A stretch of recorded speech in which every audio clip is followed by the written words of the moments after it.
The Quran is full of stories that are an embarrassment to certain Muslims, especially Muslim apologists who have the undesirable task of trying to defend its divine inspiration. The embarrassment here arises both because of where these stories came from and also because of what they say. In the first part of this series, I discussed one of these stories, namely the Jewish fable about a group of Jews who were transformed by Allah into apes and swine because they violated the Sabbath day. Jews had made up this story in order to dissuade people from violating the Sabbath. Apparently, telling them they'd be turned into apes and swine was enough to do the job. Well, because Muhammad didn't know the difference between stories that came from the Bible and stories that were made up later, he ignorantly incorporated this story into the Quran as if it were a revelation from God. Understandably uncomfortable with this story being included in the Quran, Shabir Ali says that it should be taken figuratively rather than be accepted at face value. In fact, Shabir even says that if this story and others like it is understood literally, then the Quran would be guilty of teaching ridiculous nonsense. It seems to me better to take the less miraculous sort of description or explanation of a thing. Okay. And that is normal. We use all kinds of expressions which, if one were to take them in a very literal sense, would be ridiculous.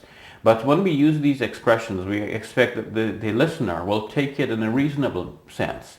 Were it not for the fact that Islam is so inimical to humor, it would be tempting to think that Shabir was here engaging in satire. After all, his show is called Let the Quran Speak, which is just to say, let the Quran mean what it says, and not what others want to reinterpret it to mean, so that it doesn't end up looking like ridiculous nonsense. Now, to Shabir's credit, he admits that the vast majority of commentators in the history of Islam have understood this verse to clearly teach that Allah literally transformed people into apes and swine. Most of the commentators have taken it in a very literal way. This in itself is a devastating admission. After all, part of the boast found over and over again in the Quran is that the Quran is a clear book. In fact, so clear that it explains everything in exhaustive detail. Verily, those who conceal the clear proofs, evidences, and the guidance which we have sent down, after we have made it clear for the people in the book, they are the ones cursed by Allah and cursed by the cursors. Aleph Lam Ra. This is a book with verses basic or fundamental of established meaning, further explained in detail from one who is wise and well acquainted with all things. What this means is, if the vast majority of Muslim interpreters are wrong and Shabir is right, then the Quran is in error when it claims to be a clear book and exhaustively detailed. On the other hand, if the majority of Muslim interpreters are right and Shabir is wrong, then the Quran contains ridiculous stories. Personally, I'm fine with either option. Well, having already admitted that most Muslims have taken these passages literally, Shabir attempts to gain some credibility or traction for his view by mentioning two lone exceptions, namely Mujahid, a relatively early commentator on the Quran, and Yusuf Ali, a relatively modern commentator on the Quran. Mujahid, who was one of the early commentators on the Quran, a student of Ibn Abbas, who said that the proper understanding of this is not that people were literally changed into animals, but that they took on some characteristics that one might describe as animalistic. I guess what he had in mind is almost similar to what we have when we say, this guy is a pig.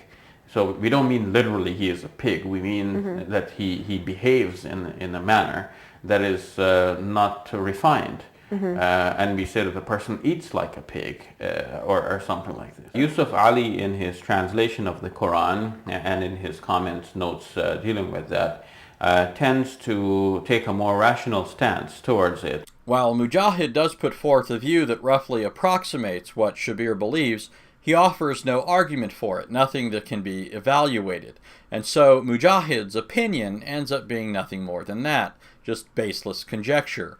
To quote Mujahid, "Their hearts were transformed. That is, they were not transformed into apes. This is but a metaphor coined by God with regard to them, similar to the metaphor of the ass carrying books. Not only does Mujahid not offer any argument for this view, but the comparison he makes to Surah 62:5, which shows that elsewhere Allah uses figures of speech, only makes matters worse. According to the verse, the likeness of those who were entrusted with the obligation of the Torah, that is, to obey its commandments and practice its laws, but who subsequently failed in those obligations, is as the likeness of a donkey which carries huge burdens of books, but understands nothing from them. Notice that this verse twice uses the word likeness. That is, it makes it clear that what we have in this passage is a simile or figure of speech. But that's exactly what we don't find in those passages that speak of Allah turning Sabbath breakers into apes and swine. If Allah wanted to make it clear that he was speaking figuratively in those passages, when he said that he transformed and cursed Jews so they would be apes and swine, then he could have given us the kind of detail that would have made that obvious, like he did in Surah 62:5. Once again, we must conclude that either the Quran is not a clear and sufficiently detailed book like it claims, or, according to the Quran, Allah really did turn certain Jews into apes and swine, which is ridiculous. So much for Shabir's appeal to Mujahid. His appeal to Yusuf Ali isn't any better. First of all, Yusuf Ali did not say or in any way indicate that he inclined toward the figurative interpretation. In 3 out of 4 of his comments on this story in the Quran, in Surah 2, Surah 7, and Surah 4, he simply lets these statements of the Quran stand. He simply puts them forth as if he accepts them at face value. In other words, he gives no indication of accepting an allegorical interpretation as the most likely interpretation of the verse. The only time that Yusuf Ali ever does mention this view is in his comment on Surah 560, where he only mentions it as a bare possibility. To quote Yusuf Ali, "Perhaps both apes and swine are allegorical." Second, when Yusuf Ali refers to this view as a possibility, just like Mujahid, he doesn't offer any arguments for it.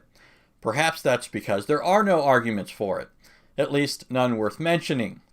Third, when Yusuf Ali explains what this passage would mean if taken allegorically, the explanation which he gives, which is the same as that of Mujahid and Shabir Ali, ends up being circular nonsense.